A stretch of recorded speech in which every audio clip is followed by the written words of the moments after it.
বেতনে কাটমানির অভিযোগ। রাজ্য সরকারের পালাবদল ঘটতেই অবৈধভাবে টোল চালানো, তোলা আদায় ইত্যাদি অভিযোগ প্রকাশ্যে বেরিয়ে আসে। এবার পৌরসভার সাফাই কর্মীদের বেতনে কাটমানির অভিযোগে উত্তপ্ত হয়ে উঠল গোটা রামপুরহাট পৌরসভা চত্বর।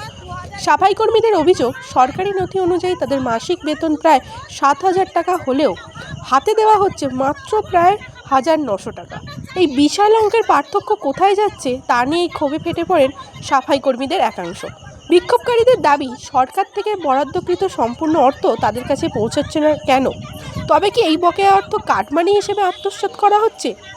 খতিয়ে দেখছেন পৌরসভা চত্বরের সকল প্রশাসন।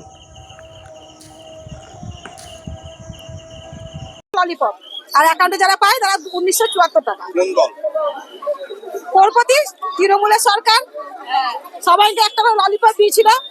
আজকে আমরা জানতে পারলাম যে আমাদের পাশে বিরিয়ানি থালা, মানে আমাদের 2021-এ 7,500 টাকা নাকি মাইনা। আজকে পেপারে দেখেছি।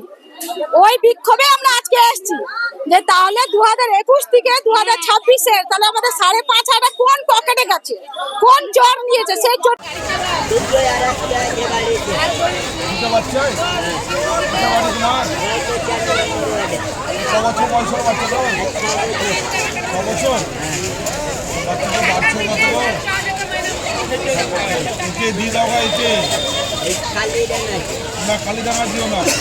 ধরা পড়েছে, বুঝতে পেরেছি, সেই জন্যই আমাদের আজকে বিক্ষোভ। এই জন্য আমাদের বিক্ষোভ যে ওরা চেয়ারে বসে কোন নেতা মন্ত্রী এসে জাহাজে করে, ট্যাক্সিতে করে আমরা রামপুরহাটটাকে সাজিয়েছি, পার্ক সাজিয়েছি, সাজানো পল্লী করেছি, এই গেছি ওইখানে গেছি। তো আজকে পরিষ্কারটা কে করছে? রামপুরহাটটা পরিষ্কার কে করছে? আমাদের মধ্যে সুইপাররা, সিভিল কাজটা, ম্যাথররা, হরিজনরা।